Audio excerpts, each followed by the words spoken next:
So this workshop will cover MLA citation style, and we're going to look at what MLA is, why referencing is necessary, what plagiarism is, where to use MLA when MLA is not required, how to use MLA, and we'll go through some examples of works cited entries as well as parenthetical references, more about MLA format, as well as some resources to help you better understand MLA citation style. MLA is used mostly in communications type courses, history courses, business courses. It's expected at college when you're writing papers, doing presentations, and reports. MLA is now in its 7th edition, and actually MLA stands for Modern Language Association. It's been around for decades, and as I said, it's now in its 7th edition. One thing I want to just point out is that you're not expected to memorize the rules for MLA. Otherwise you'd be spending quite a bit of time trying to go through the entire manual. But I think what you'll find is by looking at this presentation as well as using the MLA guide from the library, you'll have a better understanding of MLA and you will be able to apply the rules. I just want to show you the MLA guide from the library. If you have it in paper format, that's ideal because it allows you to flip through and find the examples that correspond to your different types of sources. If you don't have it in paper format, the electronic version is fine. Regardless, as I said, you're not expected to memorize the rules for MLA. So just some things to point out that are new in MLA's 7th edition, the most recent edition. One thing is that you're not to underline the titles of books and magazines, you're to italicize them. Another thing is that MLA asks you to include what type of source you're looking at. So whether it's a print source or a web source or a lecture or an interview, you're going to indicate the medium. That is the type of source that you're using when you're writing your works cited. Also, you're not expected to include URLs in your references. The only exceptions are if your professor requires it, and some do, or if you find it's going to be difficult for your audience to locate your material, then you would include the URL. Otherwise, MLA asks you to include other information other than the www. Finally, there are some abbreviations you can use when you're using MLA, and those are to indicate when information is missing, and I'll go through those in more detail later on. So why should we even reference? Why do we need to worry about this? Well, first of all, you need to give credit to the originator of an idea or theory or innovation. Someone worked hard to develop something or create something or write about something. We need to acknowledge that person's hard work. Also, when you reference, you're providing information so that your reader can locate the source material that you consulted. If you gathered your information from a book, for instance, and you provide the referencing information, your reader could then go and look at that book and gather more information about that particular topic. It allows them to cross-reference, really, and see where you got your information from, and then read about it in more detail. The other thing is when you reference, you establish your credibility as a writer. You're showing your reader that you've gathered your information from good quality, up-to-date sources, and you're clearly indicating where you got your information from, so that when they're looking at your document, they're going to be more likely to trust you and believe you. Also, when you reference, you're presenting the information in a consistent format. MLA has a set style. There's a particular way to do things. You don't want to deviate from that style. And again, you're not expected to memorize the rules, but by using the MLA guide from the library and the content from this workshop, you'll be able to understand that format. And that's good for you as a writer. There's consistency in the way you're expected to present your information, and also for your reader to be able to locate the information that they need to find about the sources that you used. And finally, perhaps most importantly, you need to reference so that you can avoid plagiarism. And plagiarism is treated very seriously at college. We're going to go through some information that helps you better understand plagiarism and the consequences for not following the rules. First of all, plagiarism is when you don't acknowledge the author of ideas or words. So it could be that it's the actual wording that you're not acknowledging, and that's where you're taking something word for word from a source and not giving credit to that source. It could even be the ideas, and when we talk about when referencing is necessary, it'll become clearer, but it's not just the actual word for words that need to be acknowledged, it's also the concepts or ideas that need to be acknowledged. And if you don't, it's a form of academic dishonesty. And much like I couldn't come along and take your cell phone or steal your car, that's theft. Well, when you don't acknowledge where you got the information from, that's a form of academic theft or academic dishonesty. Durham College has an academic integrity policy, which I'll show you now. It's important for students to understand this policy so that they understand what their responsibilities are. So the academic integrity policy at Durham College defines what academic dishonesty is.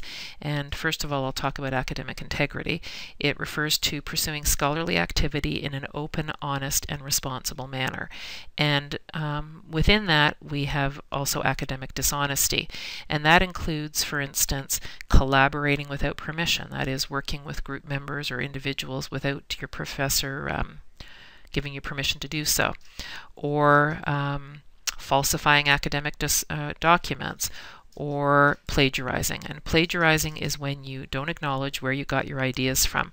And those ideas can be words, it can be data like statistics, it can be graphics, so images, and if you don't give credit to those sources, that's considered plagiarism. The policy further goes on to talk about the roles of the students as well as Durham College employees in matters of academic integrity. And as with any policy, there are procedures to follow. So if academic integrity policy is broken, then students have a responsibility to sort of line up with the academic integrity procedure. And what would happen in most cases is you would get what's called an academic alert form into your file. You would, your professor and or your dean would discuss the situation with you. There would be an academic alert put into your file, and you can see the policy here. There are responsibilities that you have to follow to respond to that academic alert. If the professor and or the dean decides that it warrants further consequences, then one of them is you could get a 0 on the assignment. Another one could be up to being withdrawn from the course. Occasionally, the person could be withdrawn from the program if it's serious enough when you've broken academic integrity policy. A second offense could result in that as well, and so on. So I would strongly urge all students to take a look at the policy, be sure they're clear about what their responsibilities are, and once you see what the consequences are for breaking academic integrity policy, I think you'll agree that you want to make sure you're clear about your responsibilities and not get yourself into trouble. One way to avoid plagiarism is to carefully track where you got your information from. So if you indicate and keep track of your books or articles or documents and so on that you consulted while you were preparing your paper, then it allows you to easily reference afterwards, actually as you're going along, not even afterwards. So there's a document called a research notes form that allows you to record your source information, and you'll see a space for it up here. These are available in cells in paper form, or you can print them off the website. I would encourage you to use these, one per source, and again you would put your source information here, so your author, the name of your book, that'll be www if it was a website, and as you're going through your particular document you would record page numbers if you have them, as well as the notes that you take from that source. So for instance, if you decided you wanted to quote something from a book, and I'm going to give you an example shortly, but if you wanted to quote something, a definition for instance, you would put quotation marks right in your notes so that you can recall that, hey, these were not my words, this came directly from the book. And over here in your plan you would indicate this is a quotation and this is where I want to use it. Maybe in my introduction, maybe in my conclusion, maybe on my second PowerPoint slide. If you plan to paraphrase, which is when you reword things, then perhaps you just make point form notes here, and then over here you would indicate paraphrase, and then you again indicate where you want to use the information. So the research notes form allows you to keep track of your information. You won't run into trouble later on going, where did I get that information from? And that's the danger when you're, say, doing copying and pasting from websites, or just getting information from various sources. If you're not carefully recording where the information is coming from, then it's likely that you're going to lose track of it, and then that's when you're going to get yourself into trouble, even by plagiarizing by accident.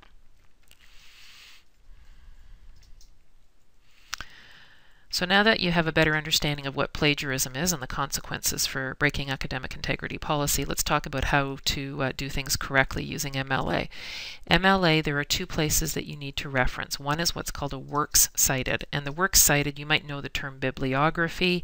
If you've used another citation style before, you might have used the word references. It's that detailed listing that goes at the end of your paper. It goes in alphabetic order, and it includes all the sources that you used to write your report, essay, or presentation. So again, it's a detailed listing, and that goes at the end. Parenthetical references, some people call them in-text citations, go right in the body of your paper. So if the idea or the wording did not belong to you, and remember it's not just the exact quotations but also the idea, if those ideas did not belong to you, then you need to give credit to that source. And what happens is that goes right in the body of your paper, and it goes in parentheses or brackets, and it includes the author's last name and the page number if there is one. So the works cited corresponds with the parenthetical references, and the parenthetical references correspond with the works cited. Before we get into some examples of works cited and parenthetical references, I'll just let you know that there are two times when really referencing is not required. One is when you're gathering information that we would consider common knowledge. So common knowledge is information that is widely known and accepted. And you can see some examples there. Cows give milk. Canada has 10 provinces and 3 territories. Babies cry. Durham College is located in Oshawa. Those kinds of pieces of common knowledge do not need to be referenced. But sometimes you're not sure if it's common knowledge. You think, well, you know, I've learned this in my courses, or I've heard this a couple of times now. If you're not sure, you can always ask your professor. And if you're still not sure, then I would recommend referencing it. I'd recommend going back and finding a source that indicates that information. It's a credible source, and reference that source. There's no harm in referencing too much, and in fact there isn't such a thing as too much referencing. It's better to be careful and reference the material that you're not sure about. So even things that you're not sure if they're common knowledge, if you're really not sure, then it's just safer to reference it. The other thing that doesn't need to be referenced is your opinion. So for instance, if you believe that I don't know, Canada should change its immigration policy, or that student tuition should be increased, or student tuition should be decreased. Anything that's your opinion, you don't need to reference, but how you support that opinion does need to be referenced.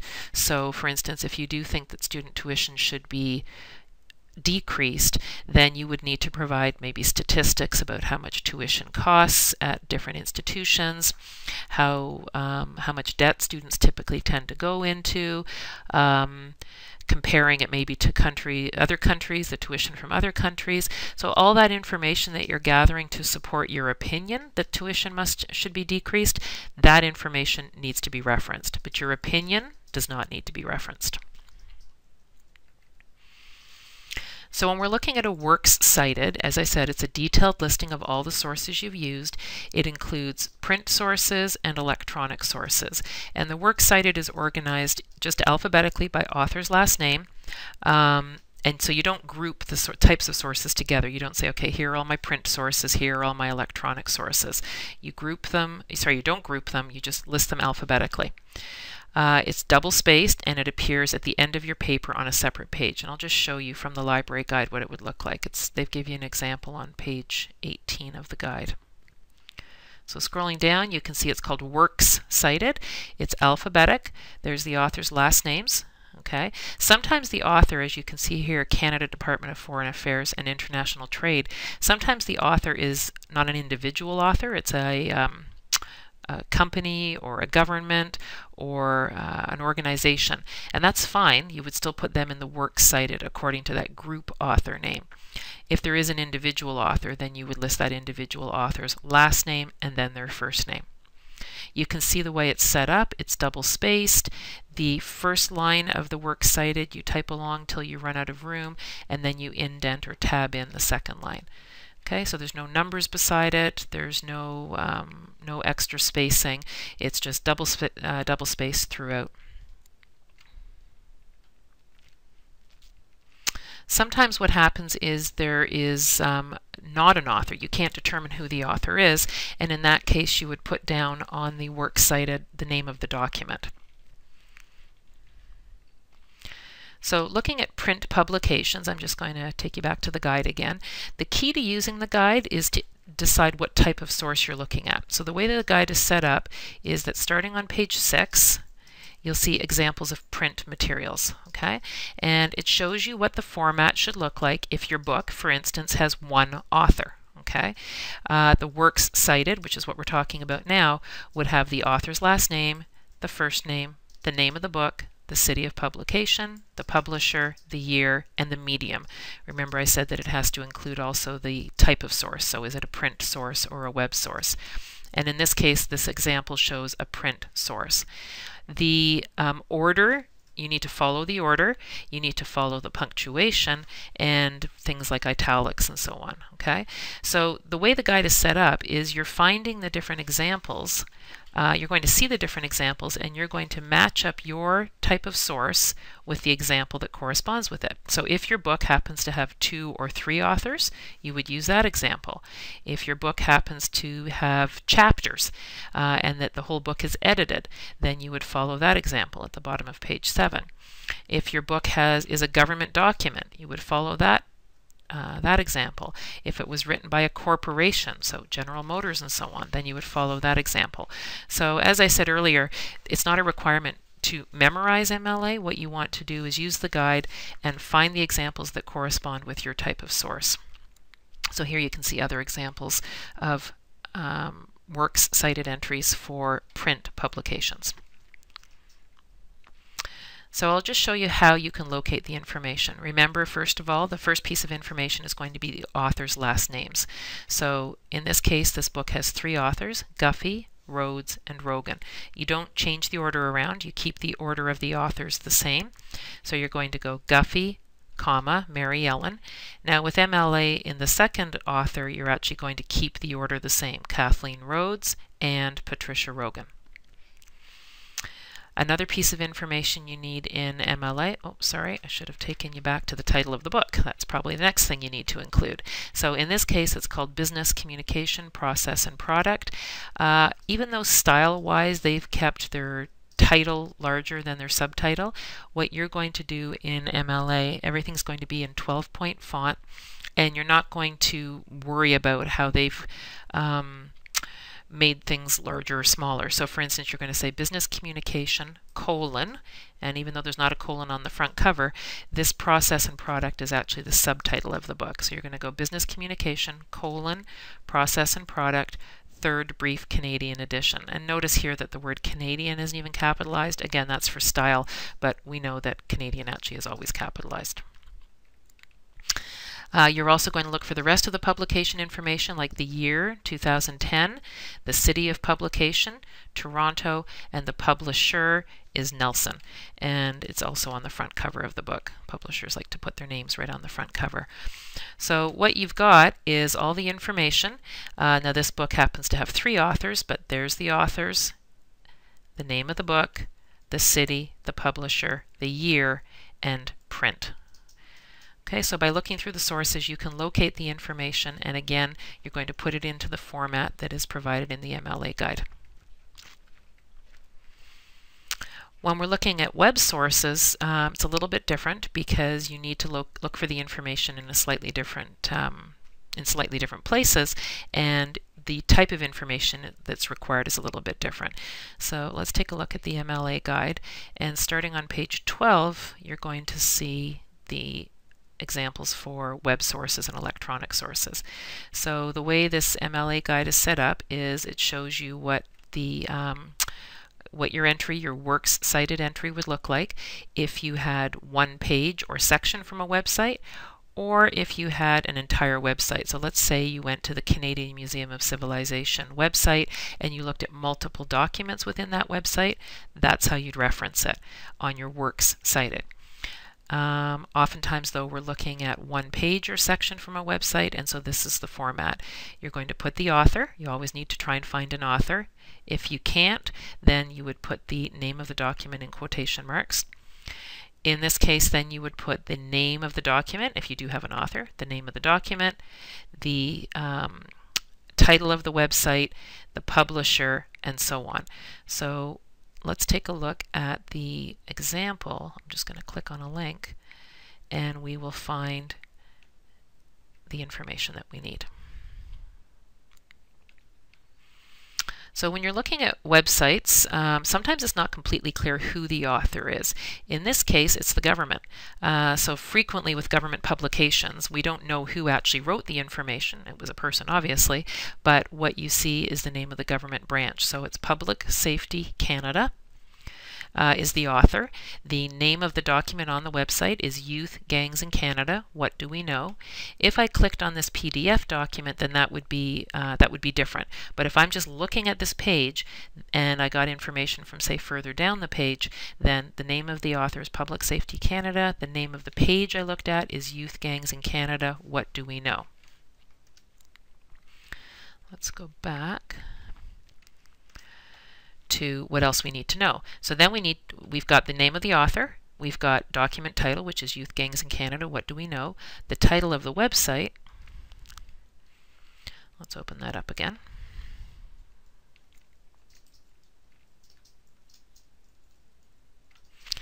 I would call it Public Safety Canada. Public Safety Canada is the name of the overall website, and then within that website you have all these little clicks you can do, and the page that we're particularly looking at is Youth Gangs in Canada. What do we know? The next piece of information we need is the publisher, and in this case it's going to be, let's just see. Sometimes with government documents you have to scroll down to the bottom to see who the publisher is.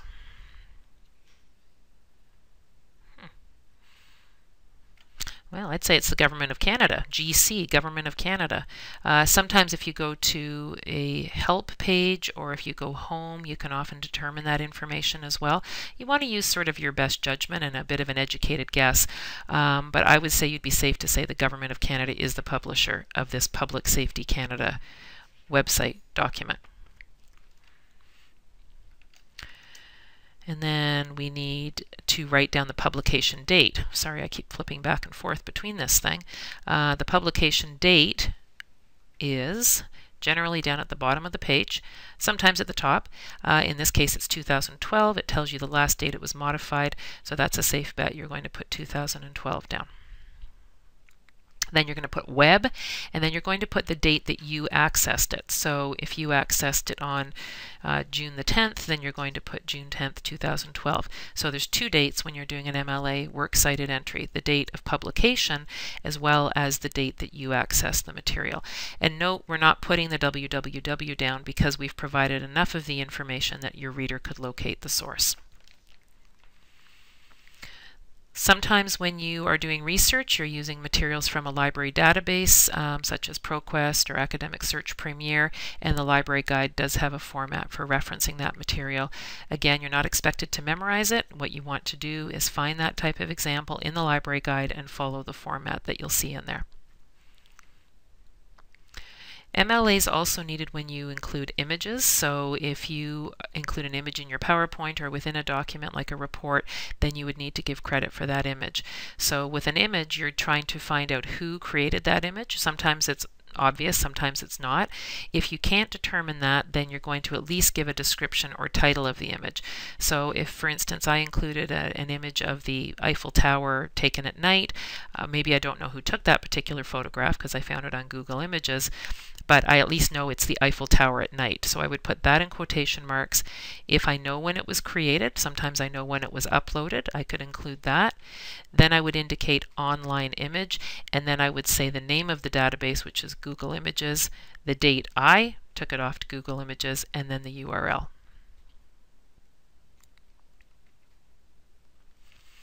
Online dictionaries as well, you need to reference when you're using material from online dictionaries, so things like definitions. Again, this is all in your MLA guide. You're not expected to memorize it. Literally, you want to flip to the guide, find the example that matches with the type of source you're looking at. Even personal communication. So if you're using lecture notes that your professors provided or PowerPoint slides, you need to find out from your professor if these are allowed, and if they are, then in the library guide from the MLA guide from the library, you'll find examples of how to reference that. Even interviews, I know these are done in case studies and so on. When you do an interview with someone, you need to, of course, respecting confidentiality, and sometimes you wouldn't actually put the person's name, but you would need to indicate who the interviewee was, if that's possible, then the fact that it's a personal interview, and the date that you interviewed the person. So all those types of personal communication, there's going to be examples in the MLA guide from the library.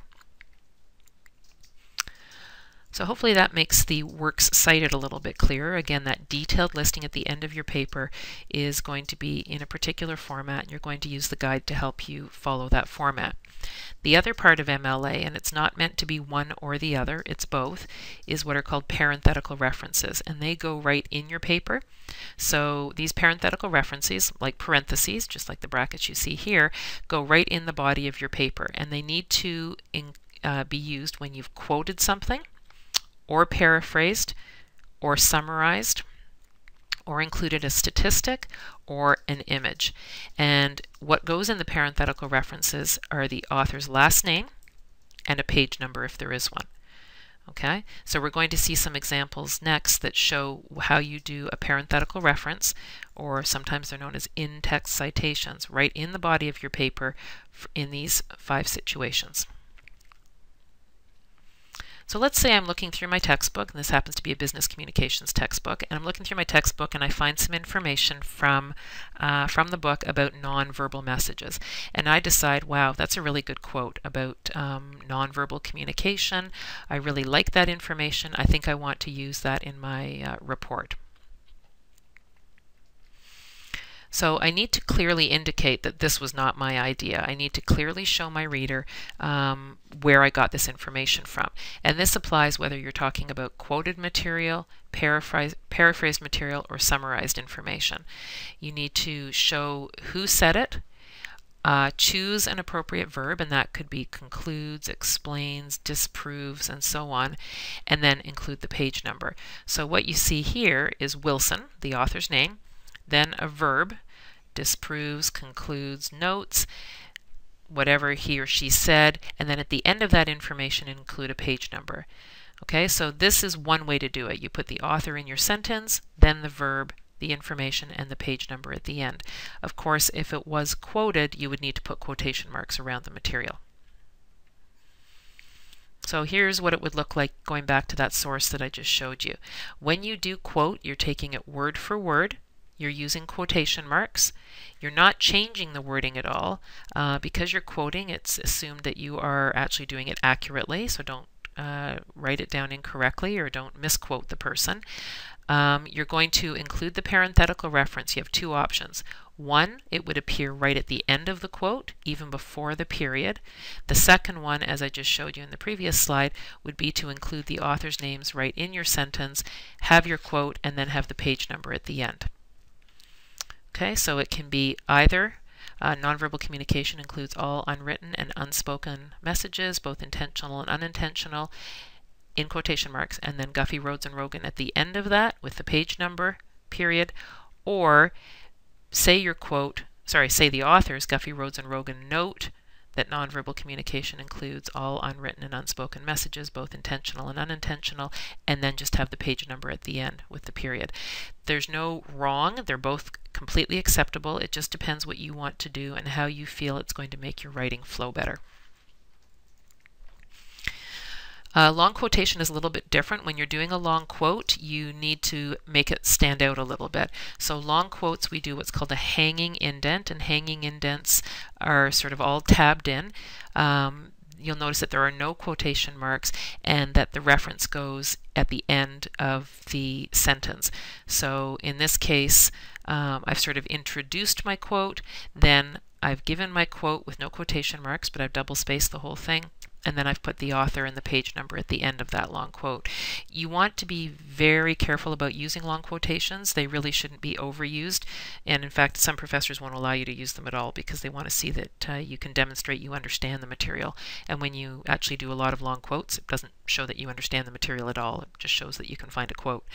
So sometimes they're not even allowed, but if they are, if you feel, wow, this is so key, I have to include this long quotation, you need to make sure you follow the MLA format.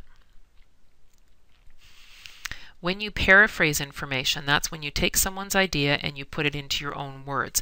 So a paraphrase does not require quotation marks, but you still need to reference it, because remember, we're not just talking about actual words that we're referencing, it's also ideas.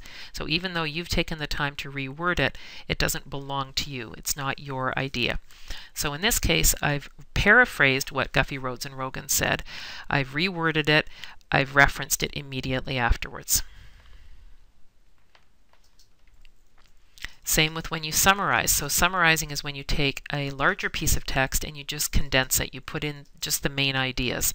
Again, you've used your own words to do it, but it's still not your idea. This is not my idea, that verbal and nonverbal messages influence communication. That's not my idea. I need to give credit to Guffey, Rhodes, and Rogan. So what I've done in this case is put the authors right in my sentence and then just put the page number at the end. It's acceptable to put verbal and nonverbal messages influence communication, and then at the end put Guffey, Rhodes, and Rogan 57. So remember, you can either put the authors in your sentence and the page number at the end, or the authors and the page number all at the end. Sometimes what happens is you're looking at a source and you find a really good quotation in that source, but the quote came from someone else. So in other words, the author of that source has quoted someone else. And I'll just use the example of a Bill Gates quote. So let's say, for instance, you're reading a book that Smith wrote. Okay, and Smith quotes Bill Gates. You really like what Smith put in his book. You really like Bill Gates' quote. So what you want to do is give credit to Gates. So you say Gates predicts, or Gates concludes, or Gates states. Give his quote, but immediately after that quote, tell us where you saw it. So you're going to put QTD in, which stands for quoted in. Smith, that's the author, the source you saw it in, and there's the page number that it appeared on. So for your in-text or parenthetical reference, you're going to tell us who wrote it, who said it, I'm sorry, then a verb, then the quote itself, and then you're going to say QTD in, which stands for quoted in, the author that you saw it in, plus the page number. The work cited would not have Gates on it at all, because you didn't read Gates. You read Smith. So your works cited is going to have the Smith source and all the details for that, but not the Gates source. I mentioned earlier on that MLA has a system for using abbreviations when you are missing information. So this would appear, these abbreviations would appear in your works cited if information is missing. So for instance, if it's a typical source that would have page numbers, and this doesn't apply for websites, you would put NPAG for sources that don't have page numbers. If there's no date, and there should be a date in all sources, but if there isn't, then you would put N period, D period. This is preferable to use the abbreviation rather than just leaving the information out, because it makes you look careless. So use the abbreviation NPAG when the source doesn't have page numbers, and it should, and ND when there's no date, and NP when either you're missing a publisher or the city of publication. So with MLA, there are special formatting instructions, but you always want to follow what your professor says. So in MLA, for instance, there are 1-inch margins all the way around. You are going to use a font such as Times New Roman and 12-point font, but if your professor specifies anything different, you're always going to want to go with that. So that even though MLA has set formats, you want to follow the instructions for the assignment that your professor has given you. An instance of that is, for instance, on the cover page. MLA doesn't actually use a cover page. They just have a header at the top of the first page, and on the left-hand side they ask you to indicate your name, your professor's name, your course, and your date. But for the most part, most professors want you to include on a separate cover page your name, your student number, the course code, the date, and so on. So again, you want to make sure you're clear with what your professor's asking you and follow those instructions. If you need assistance with MLA, I would strongly encourage you to pick up the MLA guide from the library. It's at the reference desk, or you can get it online. It does help you to follow the MLA format, and again, not having to memorize it is very handy to have the paper copy with you. Your professor is also a good source of information. He or she will be able to specify what referencing style you're expected to use and answer any questions you might have about referencing in text or on your works cited page. The MLA guidebook or handbook is available at the bookstore and at the library. I don't think most students need to purchase it. It's around $35 and it outlines hundreds of pages of rules and formatting instructions for using MLA. Most students find that between the MLA guide from the library as well as the content of this workshop, that's more than sufficient information to help them understand and get a handle on MLA. I would recommend you also visit the SALS website. We have lots of good writing related resources and resources for other subject areas or skill areas such as time management, organization. In the writing resources section, you'll see a document called Top Tips for Avoiding Plagiarism, and I'll just click on that and help you see some of the suggestions for avoiding plagiarism. And it includes things such as learning what plagiarism is, make sure you follow the referencing requirements for your discipline, and in this case you're using MLA, so making sure you're clear on the expectations for MLA, making sure you clearly integrate your sources, and that you take research notes, as I already discussed, making sure you're keeping track of your information accurately. So the top tips form is available on the website, and also you can pick it up in paper copy at SALS. We also have peer writing tutors at SALS who can provide assistance for helping you with referencing, and if you have more specialized questions, we also have the writing specialist and the English as a second language specialist for those students who have English as their second or additional language. If you have any questions, you can contact us by telephone or by email, sals@durhamcollege.ca, and I would encourage you to seek academic support if you need help. You can ask your professor, as I said. You can come by SALS and access any of the supports we have available, as well as checking out the resources on our website. I hope you found the material in this workshop helpful, and happy referencing.